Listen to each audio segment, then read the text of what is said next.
Maldives India Takuraru kote gauma shukurai marhaba Tauzimuga adab Maldives India Takuraru kote gauma shukurai marhaba Alame gimmi vae kuveri kande gaumuga Fagati kamae kiga dati ve kuriyara Alame gimmi vae kuveri kande gaumuga Fagati kamae kiga dati ve kuriyara Tauzimuga adab Maldives India Takuraru kote gauma shukurai marhaba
Gần hồ vừa đi rồi không mà được bắt lượt tôi bà còn bà ta ra gần đâm một có lưới hồi vừa phát cả ba cái nguồn đi món mấy lưới đi cho nghĩ món mấy là đi lúc hộ đừng lúc ruộng món mấy lưới thì có vinh ไปขึ้นต้นมะขามด้านนึงต้นมะขามใหญ่พอ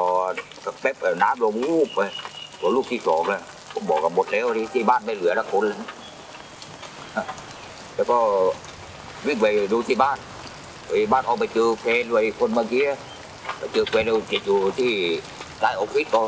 มันมีคอเตอร์ใหญ่ๆคอเตอร์ติดอยู่แต่เขาก็พาข้าวห่ออยู่ดูข้าวห่ออย่างนี้ก็พาข้าวให้ผมทุกวันแล้วก็เขาบอกช่วยด้วยบอกเอ้ามันเจ็บเลยผมวิ่งไปจากบ้านเมื่อมองดูสายน้ำวน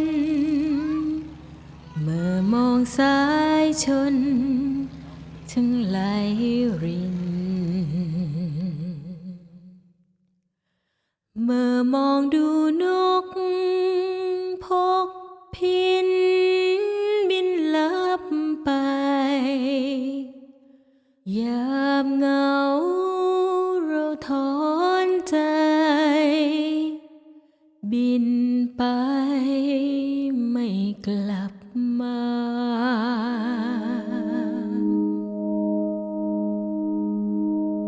ยะถาวาริวหาปุราปาริปุเรนติสาคารังเอวะเมวะอิโตทินังเมตานังอุปกาปติอิทิตังปฏิตังตรุมหังทิปะเมวัสมิจตุสัพเพปุเรนตุสังคปาจันโทปนรโตยะถามณิโชติระโตยะถา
ผมเป็นคนเลยแบบว่า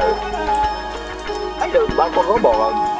น่ากลัวอยู่ผมเดินอยู่กลางคืนแล้วก็เดินดูเนี่ยไม่มีอะไรที่ไม่น่ากลัวเยอะแบบว่าคนที่เสียเขาวิญญาณเขาก็ไปเนี่ยเรื่องอะไรร่างเราไปทักเลย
คนเกาะมีปีครับชื่อนายวิไลรักโอผมอาชีพวิ่งเรือรับจ้างครับอยู่ที่นี่เกิดที่นี่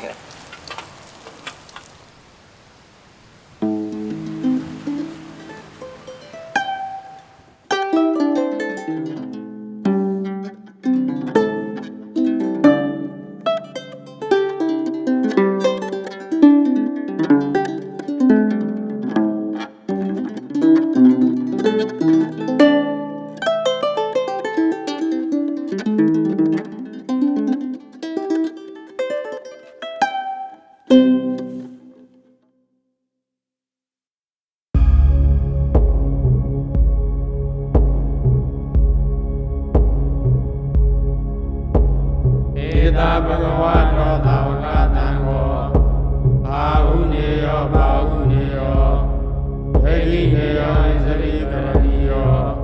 อนุตตรปุญญกตังโลกัตตาเอวังพุทธังตรันตานันธัมมังตังอิสาภิกขโว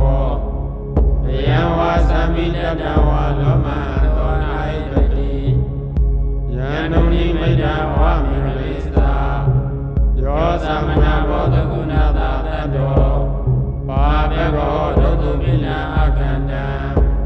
ဘုဒ္ဓအာနုဘာဝေနဝိနာသမိတုယန္တုန်နိမိတ္တဝမိဂရိစ္ဆာယောသမနာဘောဓဂုဏသာတတောပါဘေဘောဒုတုပိနာအကန္တံသမ္မာနုဘာဝေနဝိနာသမိတုယန္တုန်နိမိတ္တဝမိဂရိစ္ဆာယောသမနာဘောဓဂုဏသာတတော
there are lots of folk songs of different villages, and the folk song had actually become, Indianized. If